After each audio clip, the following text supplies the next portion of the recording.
everybody, and welcome to the Wench Bench, where friends sit and talk about fabulous fictional females and how their stories have influenced us throughout our lives. My name is Fonda. And my name is Alison. Today, Alison's going to be talking about Atom Eve. A-T-O-M, not A-D-A-M. Yes, like the thing everything is made of. So, Atom Eve is a superhero name. Her alter ego name is Samantha Eve Wilkins. Okay. Yes. She is from the comic books titled Invincible, if you've ever heard of them. I have not. They are a series of comics printed by Image Comics. Invincible number 1 came out in 2003, and the series finished with number 144 in 2018. Okay. So it's all done. Since it is relatively new, I'm going to try and avoid some of the main plot spoilers because it's pretty easy. With this character, I can kind of just allude to crazy shit going on in the background and don't actually have to give you any hard facts. Okay. It was created by Robert Kirkman of The Walking Dead fame as the sole writer, with Cory Walker and Ryan Ottley contributing to the artwork. It is known for its bright colors and graphic violence. Oh. Great. Yeah. Great. She also appeared in Invincible Presents Atom Eve number 1 and 2, which explored further into her origin, and Atom Eve and Rex Splode 1 through 3, which dug into the beginning of her relationship with fellow superhero Rex Splode. Wait, what? Rex Splode? Rex Splode. Okay. Yeah. Okay. For anybody who hasn't read the Invincible books or isn't really familiar with that world, I'm going to try and explain it a little bit. So the best way to describe the world of Invincible is that it's basically R-rated Superboy from like the Superman comics. Okay. So the story follows a young man named Mark Grayson as he discovers his powers and grows into his superhero identity. Oh. His father, Nolan, is an author and also... Nolan sounds like an author name. It does. You know? Nolan is an author and also Omni-Man, which is like this world's Superman, with the powers of flight, superhuman strength, super speed, and virtual immortality. So they're How is it crazy. different from normal immortality? Because they can be killed. Okay. It's just really fucking hard. Okay. Is it like you need to get find the 7 Horcruxes, and then you have to go and get a special knife, and then the knife has to be used to perform a ritual, and only then are they mundane enough to kill? Like, that kind of difficult? You just also have to have superpowers and be able to, combat their super strength, essentially.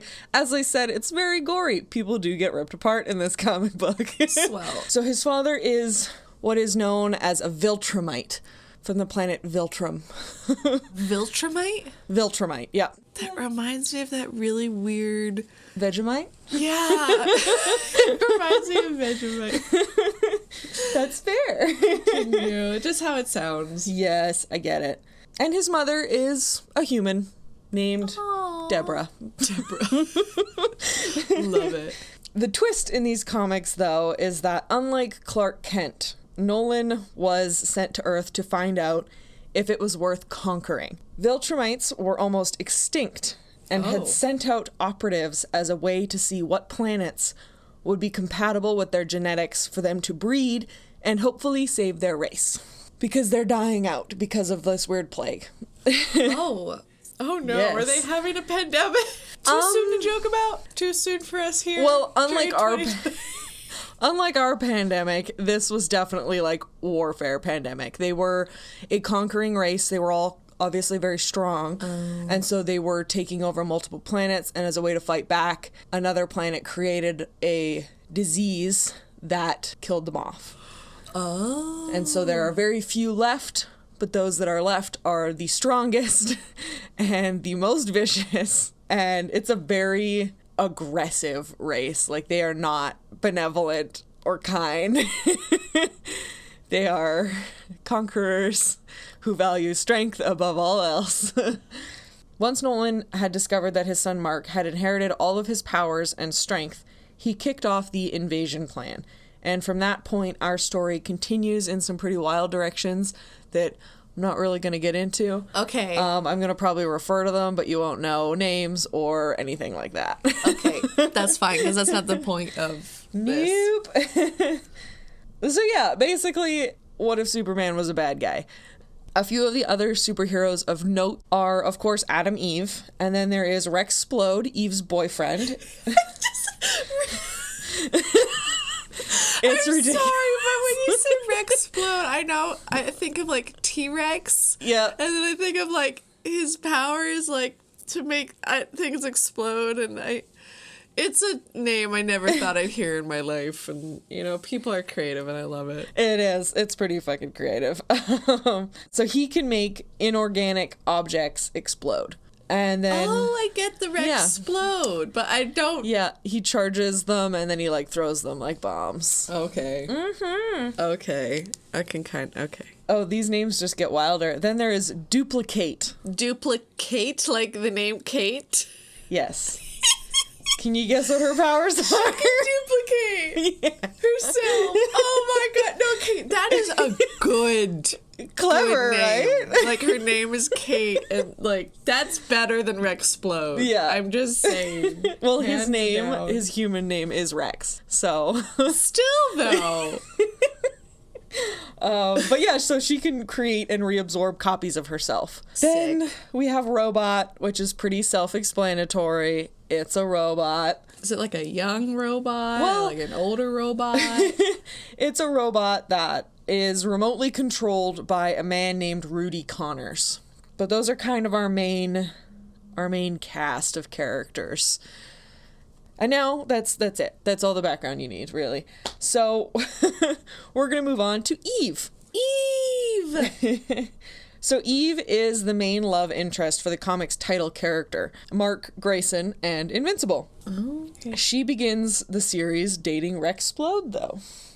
So Eve is a living weapon designed by the government, but the scientist responsible for her creation developed a bit of a conscience while she was in her mother's belly.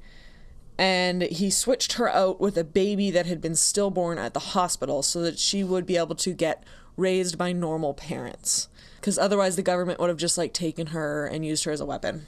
Oh, well, that is very sad. Yes. At a young age, she showed extremely vast intelligence in regards to chemistry, which was actually an early manifestation of her powers. Oh. And her powers are pretty badass. Yeah. If I may say so.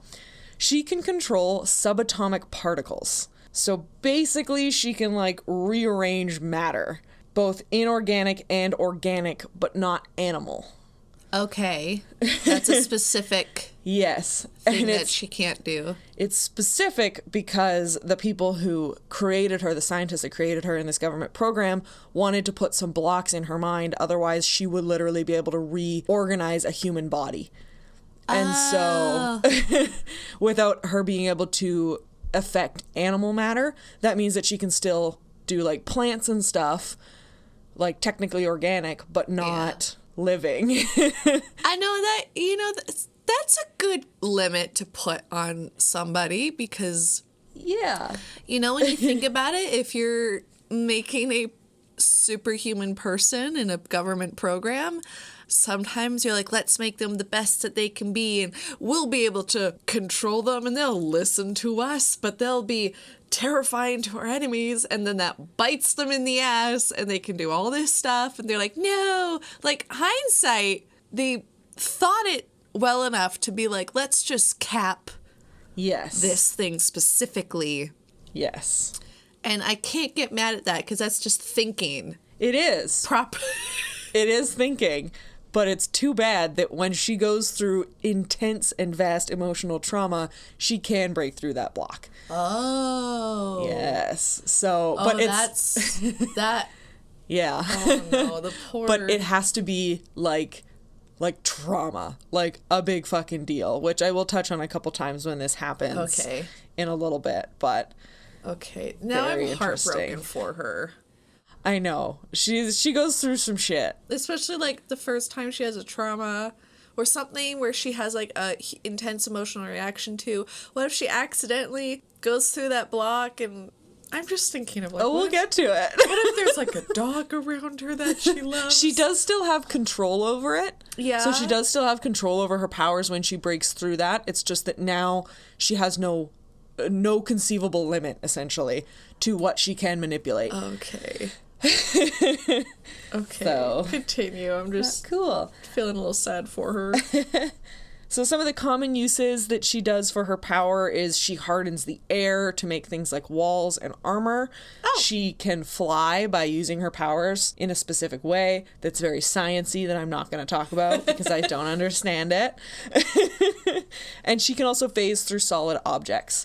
If she phases through machines or people, she can actually mess with their magnetic fields because of the way that her powers work, and this will cause shorting out, shocks, and even render humanoids unconscious. Oh. Fun fact, for all those science nerds out there who ask that lovely question about all superheroes that kind of change mass, because the scientific rule is that, like, you cannot ever get rid of mass. It has to, like, transfer into something else, or it has to become something else. Okay. And so any of the unused molecules and matter that she obviously doesn't use, she absorbs into her body and will later have to eliminate from her system. At one point in the comics, she states that after using her powers a lot, she might have to go to the bathroom 6 or 7 times a day. Basically, she just turns the unused matter into poop. Oh, yeah. Okay. The fact that this comic went into this fucking detail is weird, and I like it. Because I don't think I've ever heard, or I've never read a comic where a girl talks about going to the bathroom at all. And so I'm like, well. You're like, well. That's fun. Hot diggity. She met Rex when they were both teens, and they eventually joined the teen team along with Duplicate and Robot. So that's kind of where her superhero fighting got started. But her and Rex eventually break up after she finds him cheating on her with Duplicate. Oh, no! There were multiples. Oh, no, wait. I just need to know. Was this like, I don't want his fuck up to ruin the relationship she has with Kate. No, they eventually get over it and, like, kind of become friends later on. Okay. I just, you know, like, I don't know the context. maybe Kate, like, misunderstood a relationship. Maybe, I don't know. Oh, no. Kate a hoe. She cool. Okay. I just, you know, like, I don't want... I hate it whenever there's, like, the man was the reason these women can't be friends. Like, I don't want... Yeah. Like, yeah. Yeah. She mutually fucked up a fuck up, but Eve is... One of the biggest reasons why I like Eve is because she is a very, like, logical and pragmatic woman. Like, they were cheating, and she knows that, but she's also not gonna, like, ruin her career as a superhero or mess with the fact that, like, they have a relationship. So for a while, like, her and Kate are kind of on the rocks, but then like, they become friends again, and, like, she eventually kind of forgives Rex too, and it's just like, it was what it was. And she was hurt, obviously, but, like, they eventually kind of reconcile. They work through it. Like, the relationship's probably different. Yes. But okay. Yeah, but it's really nice. I just needed to know because I'm a bitch for female friendship, and again, she did a fuck up by equally cheating with her boyfriend, but I just want to know if there's, like... Yeah, they do become friends again later. Okay. This event is what turns Eve towards her new friend Mark for a sense of comfort, and it's kind of the beginning of the eventual relationship that would form. Oh. So basically completely ignoring the story of the comic books, or the story of the main character in the comic books, we are going to talk about her origin story. Please. So the first two that they did as a kind of flashback almost to show her origins. Please do. Get me hyped for origins. In her origin story is actually the first time she breaks through the mental block as well. Oh no, okay. So get ready for some emotional turmoil. I'm feeling the emotions already. So after her scientist father, named Arius Brandyworth, freed her by giving her to some normal parents. Okay. He ends up tracking her down when she is in her teens because he starts seeing her using her powers on the news and stuff. Oh. And so even though he had effectively hidden her, she is now putting herself at risk. And so he tracks her down to warn her that the government is going to come after her if she continues to use her powers in a public setting. Got it. So not good. Okay. A government agent uses some of her half-siblings / failed experiments to trap her and Brandyworth. After a fight, the siblings essentially melt since their molecular structure was so unstable that they could not live for long outside of their tubes. Oh, that's really sad. Yeah. Brandyworth left the government project after he had freed Eve, and so even though they tried to continue recreating his experiment, essentially, they kept failing, which is unfortunate for those kids. The government officers then take the two to a secure location where her mother had been kept alive to act as an incubator for the failed sibling experiments.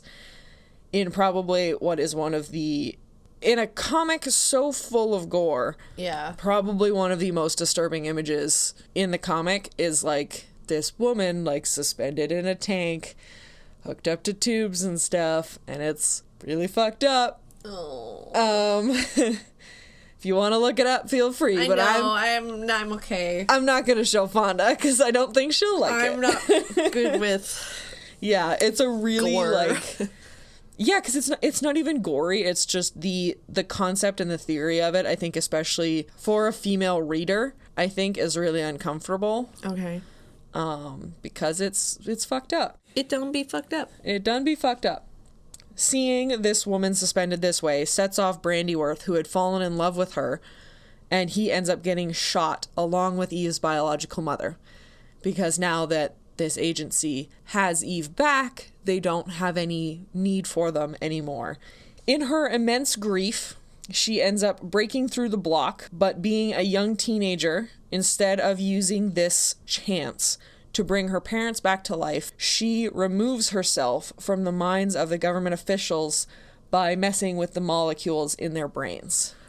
Oh, no. Yes. That sounds really uncomfortable. Yeah, so she like completely makes them forget basically this whole experiment and that like she even exists, that her family ever existed, like Oh. yeah. Yeah. Okay. I really like this story as like a beginning for her because not only does it showcase just how powerful she can be, but it also sets up the practical reasons that she does not trust like government structures throughout the main comic. And she is upset with herself afterwards because in that moment she chose revenge rather than help her parents, which was a lesson that she did take to heart. And so she does become obviously she becomes a good guy. She becomes a superhero who wants to save and protect people. And the following times that she does end up going through this trauma and breaking through that block, she uses it as a chance to help the situation rather than to get revenge on whoever caused the trauma to her. Oh, okay. So instead of taking a personal advantage on the person that wronged her or is doing the wrong, she's pushing through it and thinking, okay, how can I use this like little opportunity I have to help everybody instead of just her own self interests of hey, you really fucked me up just now and made me feel emotions, and now I can do this thing. I'm gonna fuck you, instead of like taking the high road and trying to help the overall group of people that are in the situation.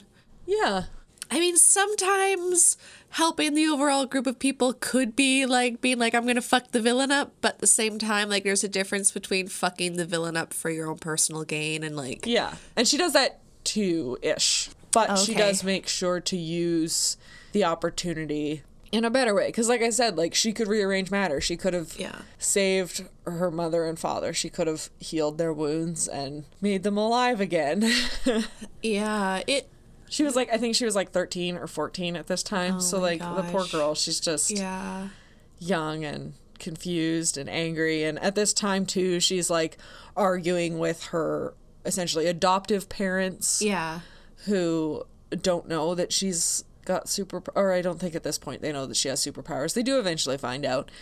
But yeah, so she has this really tumultuous relationship with her adoptive parents, and so she kind of ends up idolizing this idea of what her biological family could have been, because those mutants were technically, as I said, her half siblings, because they were still born from her mother. And so she's like, I could have had these brothers and sisters, and instead I'm an only child, and like I could have had these parents who understand my powers and who like care about me in that way, and like instead I have these other parents who are like, why weren't you a better student and stuff, because obviously she was super smart, and so they had tried to put her into like fancy schools and stuff for being a prodigy, and she's just like, I don't fucking wanna because she's a teen girl and she just wants to go and be normal, and that doesn't work. Even as someone without superpowers, sometimes you just want to do things that all other kids or teenagers are doing. You know what I mean? Like, you don't always want to have to be like, oh, I gotta do this thing because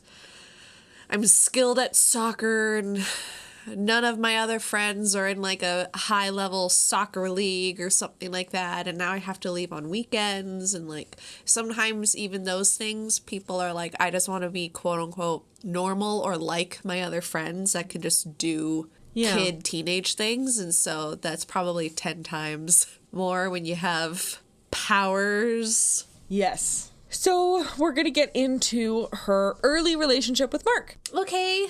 Is Mark the boy? Yes. Who helps her go through things again, just to double check? Yeah, Mark Grayson is Invincible. Yep. I don't know why that's making me laugh. The names in this comic are like so spot on and wild. It's incredible. Okay, oh cool. There's one character named Monster Girl, which is literally a girl that turns into a monster. I'm down. That's it. I'm down with that. I will talk about her one day because she is complicated as fuck, and I love it. Here for it, and I can't wait.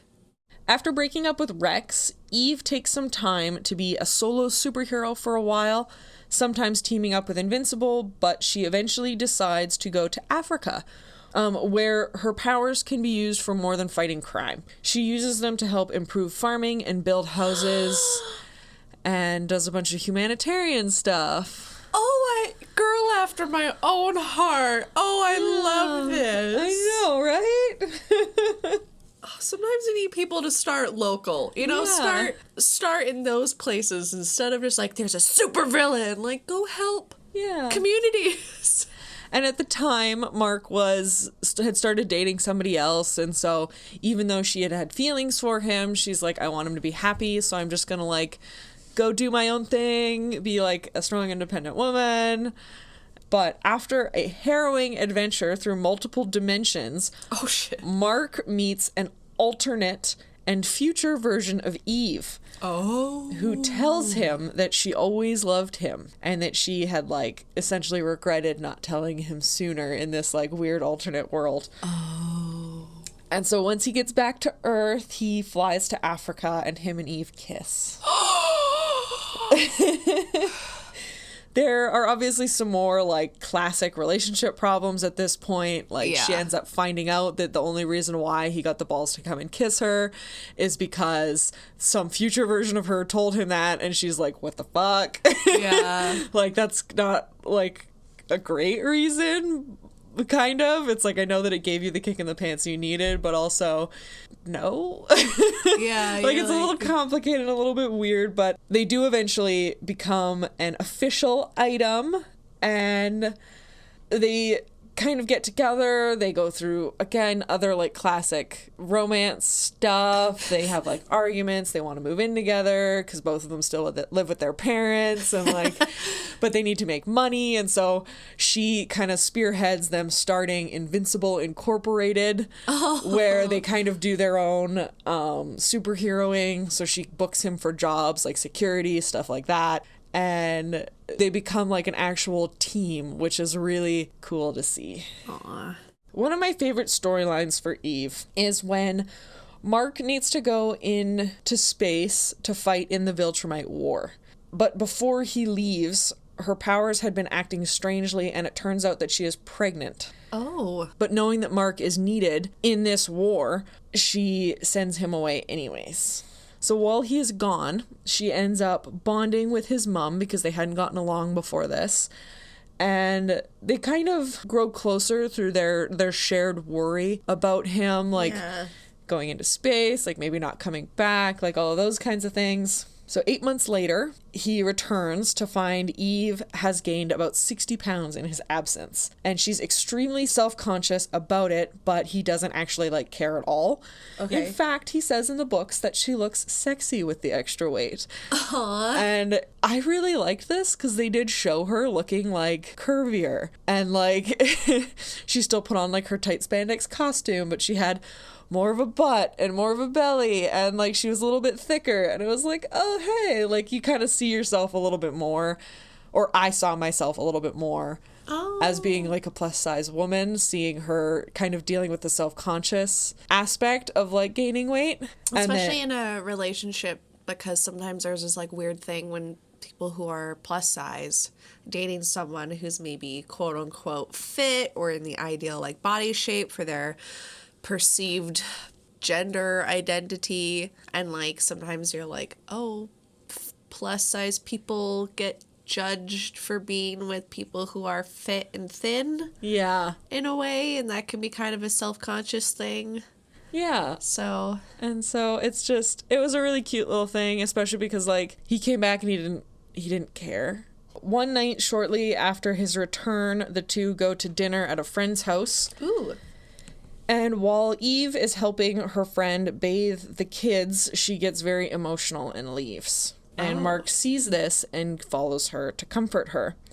And this is where she ends up breaking down and telling him that she actually got an abortion when he left. Oh, so she isn't carrying. And so the two talk about it and they cry together, and they generally become closer as a couple because she knew that he needed to go and fight. Yeah. But she also wasn't prepared to be a mother of probably a superpowered child all alone, especially if he never came back.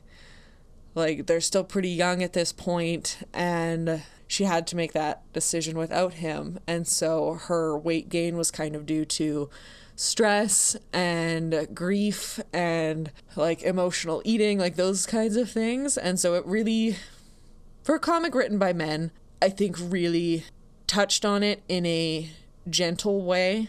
Like, there was more that they could have dived into, obviously, but I think for the content that these comics were about, it was a pretty big risk to kind of dive into that sort of topic. But it was a beautiful moment of like bonding and understanding for the two of them, and the way that Mark responded to it and how he supported her and her choices about her own bodily autonomy, and how he didn't get mad or anything about it. Like, he was just worried about her. And well, especially because like when you think about it, if she can control subatomic particles and atoms, like anyone that has any sort of superhero power or control over quote unquote like life or things that make life, I'm curious if she had more of a reaction to, you know, there was a baby that was going to grow inside her. Maybe she had like more of a connection to it because she could understand it, and then to make that decision. And well, at the time her powers had already been acting up. Yeah. And so she actually, it shows in the comic that she knows that she's pregnant before he leaves. Oh. And she also knows that if she tells him, he won't leave. Yeah. But this war is like the fate of the universe. Not just planet Earth, not just like a couple things. It's like it's a big fucking deal. Yeah. And so, yeah, she had to make that decision, which I think is a decision that a lot of readers can understand and empathize with, just the idea of knowing that your partner, the person who's supposed to go through the child rearing process and who's supposed to be there to support you, is needed elsewhere. Yeah. And I think it was handled really in a good way. I think no matter what she would have decided to, in just my personal viewpoint on this, having not read the comics, whether she chose to keep the child or go through with an abortion, that is a hard decision either way. Yeah. They both come with their own difficulties. Yeah. She does eventually, after a while, get pregnant again. Oh. Her and Mark decide to have a baby and to keep it and to be parents and to take that next step in their relationship. But being a comic book, it's never that easy. Oh. Why can't it be, though? Like, I know in real life it's hard to... A lot of people can go through, like, years of trying to get a kid, but why do they gotta complicate it in comic books? 'Cause villains are bad guys. Fuck that, man. One of the biggest hurdles that they have to face... Okay. is an old nemesis of Mark's who returns and threatens them.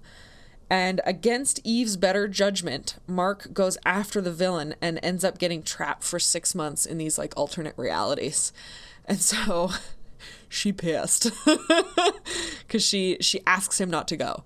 She's like, I don't want to do this again. Like, it's like, I'm keeping this baby, but you need to be here for this. It's like, you are its parent. You can't just go after somebody for revenge. Yeah. And so this is kind of like a little bit of a mirror of her choice when she was a kid, of like choosing revenge over family. Yeah. Right? And so in his anger, he decides to chase this guy through dimensions and gets trapped.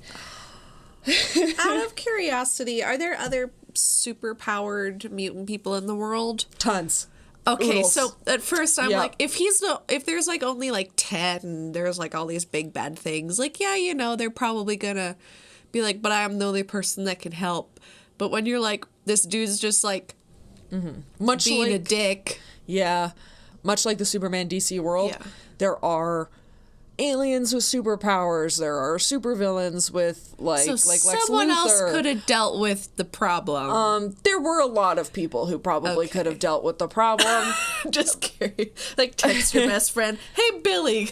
Yeah. Hey, You're robot. good at interdimensional travel. Yeah. Can you take care of this asshole for me, please? Yeah. So it was not the smartest choice of Mark's. Okay. But he did it anyways. As they do. Upon his return, Eve is pissed. She wants Mark to be in the baby's life, but she decides that she cannot be with him anymore and breaks up with him. Oh. But that's not all. Oh, no. A new villain arises and basically takes control of planet Earth. And during a battle, Eve's right leg is torn off, and Mark needs to rush her up to a spaceship where she is saved and their baby is born healthy and happy. Oh, the pain of your leg and then giving birth. Yep. Because Eve also at this time throughout her pregnancy was told that she wasn't allowed to use her superpowers because they were having a negative effect on the fetus. Oh. And so she had no recourse to fight back. Oh, no. Otherwise, she would hurt their baby. Having been defeated, the two make the very difficult decision to leave Earth because they now have a child who they need to take care of and put first. Eve does forgive Mark for leaving the two, and they are reunited as a couple. They also decide to name their daughter Tara because they're leaving Earth, so they wanted her to be a little piece of Earth. Oh. Yeah. The new family moved to a planet called Telescria, where an old ally of Invincible is. Okay. And Mark becomes a sort of freelancer for a group called the Coalition of Planets. Oh. So, pretty self-explanatory. Bunch of planets. Bunch of planets working towards peace. Yeah. Oh, it'd be like COP, C-O-P. It would be. Telescria is a very cosmopolitan planet full of aliens from all over the galaxy. Oh. So it's really different from Earth. Like, as different as you can get. There is definitely an adjustment period for the family while they learn about the different dangers of living on an alien world, things like proper food to eat, all that kind of stuff. I mean, they have an infant baby. Yeah. And things get a little bit weird, but they make it work. As you do when you're a team. Yes. Mark's half-brother actually also lives on this planet and is also working with the Coalition of Planets. Oh. And so they have a little bit of like A family a unit. family there. They have a little bit of support. Extra help when you're raising a probably superpowered child. Yeah. They have a few good weeks together as a family, and they work through some issues together and are generally pretty happy. But there is still a threat to the whole universe, and Mark has to leave again. He spends the day with Tara to allow Eve to get a bit of me time and have an opportunity to explore her new home. So she actually gets to, like, it's this really cute little montage of, like, Eve getting to go out. She finds, like, hats and, like, dresses and, like, alien fashion and alien food. And Mark is at home, like, playing with their baby girl. And it's so cute because, like, he's being a good daddy and, like, giving her a little mental break before he has to leave again, because this time she's like, I know you're needed. Just like when he went away to the Viltrumite War, it's like, you are needed. Like, you belong out there. Yeah. And so he gives her that time, and so she gets to have a little bit of a break because she's obviously starting to get stressed. She's alone on a different planet, and it's a very cute little moment for their, like, kind of relationship and how they work together. And once she gets back, their daughter is very tired, and so they put her to bed, and then they spend one last night together before he has to leave. While exploring a planet looking for clues about the location of the big bad guy, Mark ends up being sucked into a weird rift where he is kept for 5 years. Oh. Yeah. So upon his return, he discovered just how much time he missed because he came back out of the rift and everything on the planet looked the same because it was kind of just like a desolate planet. And so then he flies back, and, like, his daughter's now just about 6, and his wife's like, the fuck? And he officially decides, like, after coming back, that he's never going to make that mistake again. So yeah, he plans to stick around now. He basically says, like, fuck the world, fuck the universe, responsibility. Like, fuck responsibility, I don't care. But in his absence, Eve had mourned him and had raised their daughter and had truly made a home for them on Telescria. After more than 4 years, she had a short relationship with an alien male who she sent packing since his species saw children as burdens and parasites. So he was like, yeah, you should just, like, get rid of your 6-year-old daughter. And Eve was like, fuck off. Like, yeah. No. But she felt extra guilty now that Mark was back because she had went and had this, like, relationship because she had thought that he was dead. Fair. And although he wasn't exactly happy about it, he never blamed his negative feelings on her at all. He completely understood her choices and why she made them, and he was mostly mad at himself for having missed so much, which I think is a really good depiction of, like, a proper relationship, because it's pretty low-hanging fruit to have him come back and be like, why the fuck would you have sex with this dude, and, like, kind of be shitty about it. And it's like, I thought you were dead. Yeah. Like, it's like, to me, you had died. Yeah. Like, and I was trying to move on. Yeah, I mourned you. Yeah. Like, which has happened a couple fucking times now. So poor Eve. This isn't the first time she's thought that her fucking partner has been dead in some alternate universe. We've talked a lot about Mark. Yeah, because their relationship is so much of what I like about her, because I don't think a lot of comics show a healthy relationship. And even though it's full of like crazy shit, their relationship is one of the healthiest I've read in comics. And she is, because these comics do very much so follow Mark, her story is very much tied to his. Okay. We don't really get a super lot of like her own stuff because she is a supporting character, but the way that they have made her be a supporting character is very well rounded. Huh. And it shows her being smart. She is the one who ran their company, yes, Invincible Inc. She is a good mother. She is a supportive partner. And she's a badass superhero. And they do take the time to show all of that while also, like, it doesn't necessarily focus on her a lot. Which, again, that's the unfortunate part about a lot of these female characters we're going to talk about, is that a lot of times most of their lives do revolve around the main male character. Yeah. As a family, they return to Earth for a little bit to see what's going on. A lot of crazy shit is happening on Earth, and then a lot of crazy shit is happening with, like, the whole galaxy, and everything is pretty complicated and messed up. But the two decide that they need a break, a little family break. They gotta go spend time together. Aww. And so Eve takes her family to this little, like, house that she had built on, like, an alien planet. So she had made it all herself. She had crafted everything with her powers. And they take their daughter there, and they just want to spend some time completely away from everything. To just be together and to get away from the crazy shit that is happening in the rest of the universe. The war and the violence finds them there. The bad guys, in quotes, because I'm not going to tell you who they are. Okay. The bad guys attack the family, and they specifically attack Tara as well, which sets off both Eve and Mark. Parental instincts. Because of parental instincts. And they decide that they can't run away from their problems anymore, because even though they just want to focus on their daughter, they just want to be good parents. Yeah. They have to go end this galaxy-wide threat. But this time, Eve's like, I'm not being left behind this time. Yeah. Like, we're going to go together because... Who takes care of the kid? They leave her with her grandparents. Okay. Yeah. So she is safe with her grandparents. Well, her grandma. Her human grandma. Deborah. Deborah! I knew she was going to come back. Yeah. You don't just give me a name of somebody. No, Deborah's great. I love her.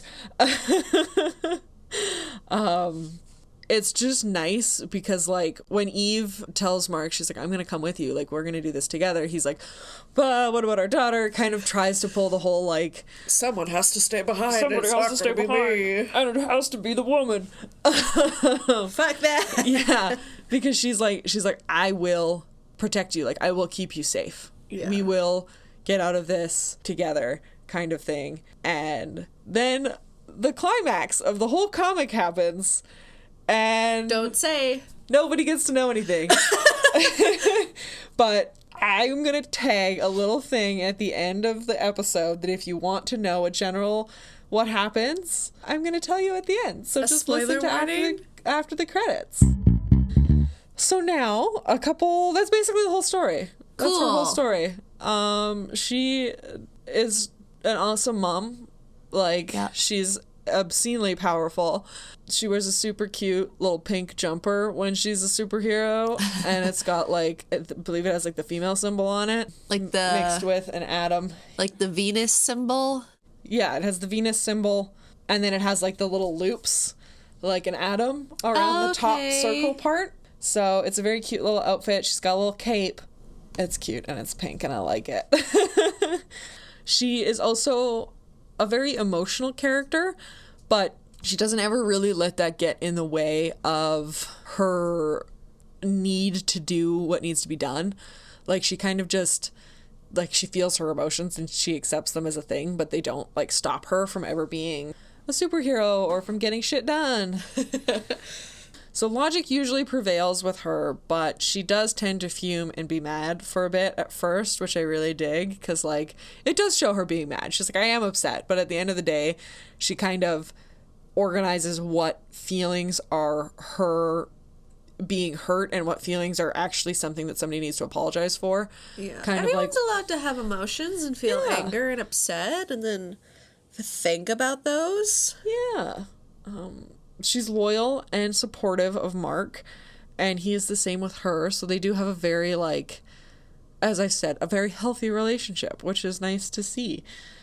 They talk about their problems, and no matter how complicated they get, which is pretty fucking complicated, they always talk things through, which is nice. Communication.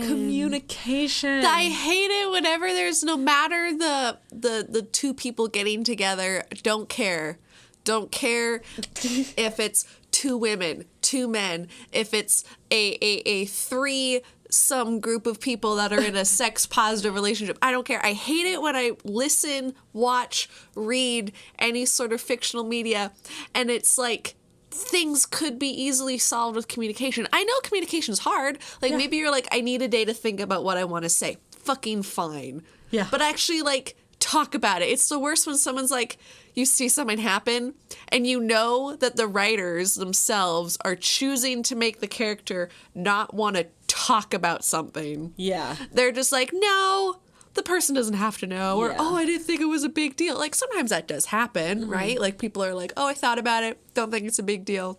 Yeah. But so many things could just be solved with just talking.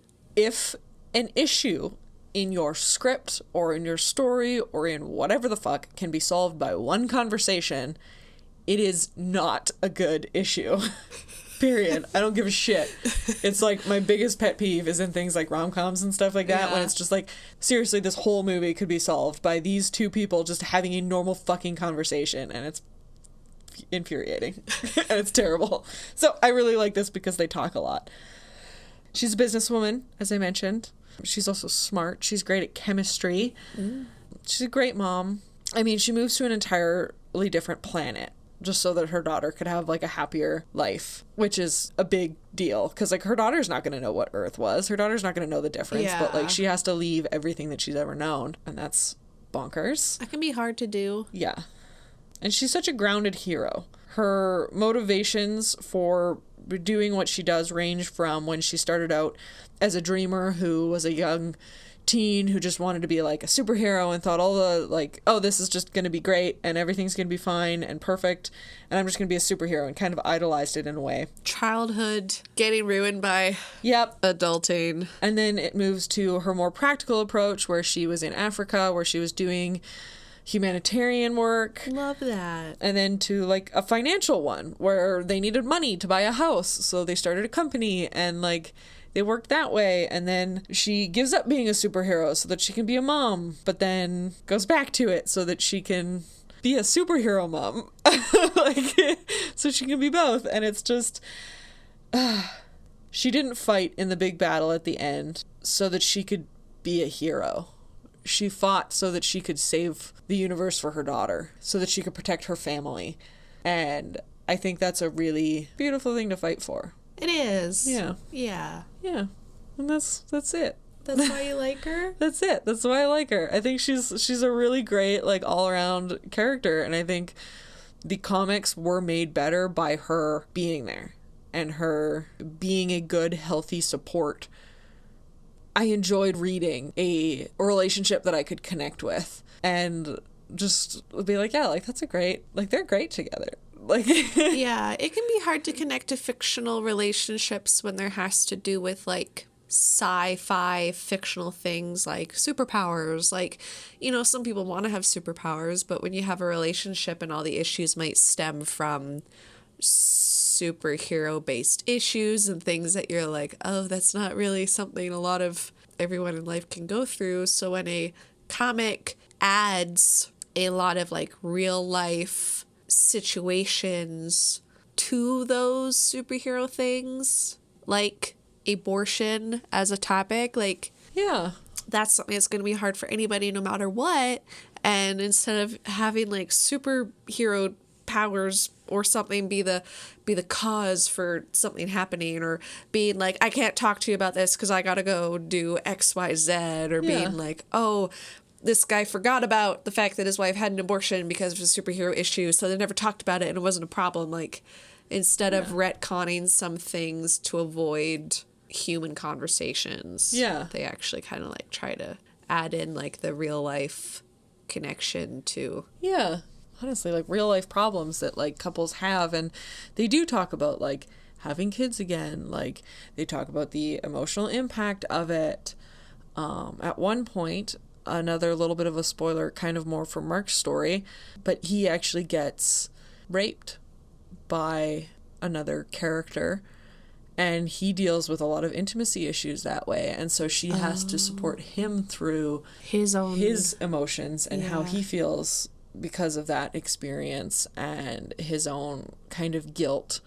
And it's a really, I think it's a really well handled situation. And it's probably hard for, like, even in real life, men get raped. We hear women talk about it more because it's definitely an issue, but men getting raped is equally an issue, but to them they don't talk about it because maybe it's like taboo in a weird way to be like, I don't know, I've heard the stupid thing where it's like, oh, well, you didn't actually get raped, like you probably wanted it, right? And it's just like, and they literally touch on that in the comics where he talks about how he, like, because at the time he was kind of broken up with Eve, but he's like, I feel guilty because he's like, I feel like I could have fought harder, I feel like I could have done more to stop it from happening. And like, it was heartbreaking, the way that he had to deal with it. And it was very it's such a good, for a comic that's like full of gore and like universe-wide fights and war and like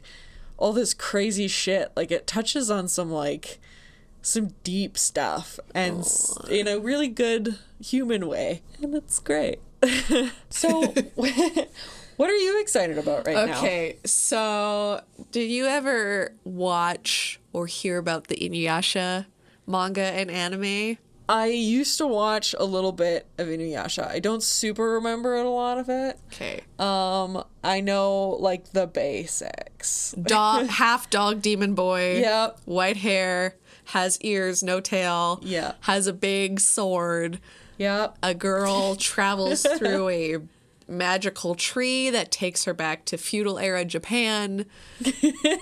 And she's like a reincarnation of a priestess and can do all these cool things. Yes. Anyways, it's like, I fucking loved it. At the time when there wasn't like DVDs yet, my mom would record it for me on Friday nights if I wasn't home with the VHS tape. Oh, that's awesome. Anyways, so what I'm excited about is the fact that there's going to be a spin-off series of the world, and it's called Yasha Hime, Princess Half Demon, and it's about the children of the characters from the original one. So it's like years later, they're all teenagers, of course, and stuff, and it comes out in October of 2020. I'm excited about it. I have like a childhood nostalgia for it. I'm not going to talk about the fact that some people are really concerned about who the mother is of some of the kids. Sure. Because there's like, long story short, you know, like with everything, there's issues with old shows people liked. One of the issues was of a really old full demon and a young girl who followed him around and idolized him, and people are concerned that maybe this young child grew up and became the mother.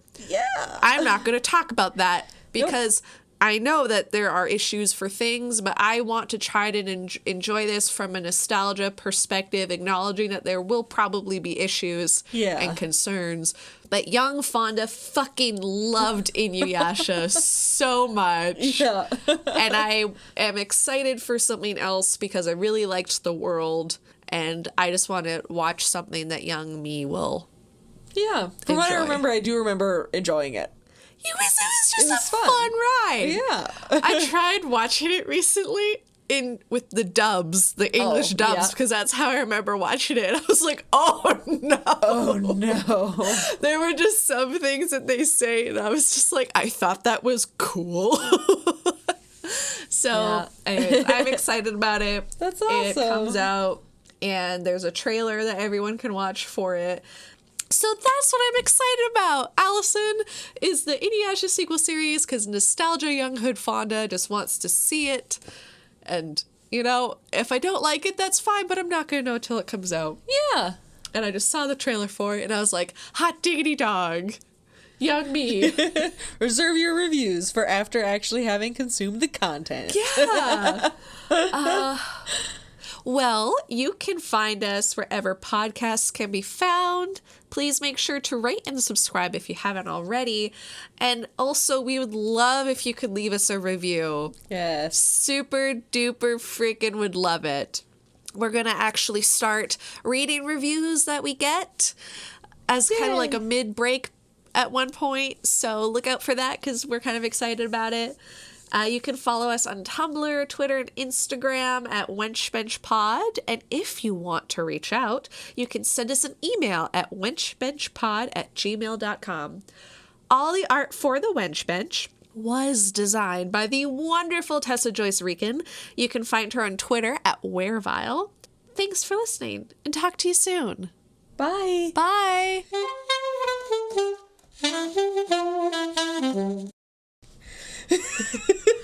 Momentary pause. I can't see any words. They live happily ever after. That's the spoiler. They both survive. Okay. That is the extent of the spoiler that I'm going to give you.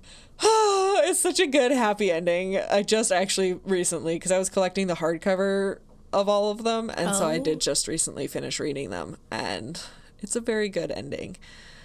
And it's very cute and happy. Happily ever after.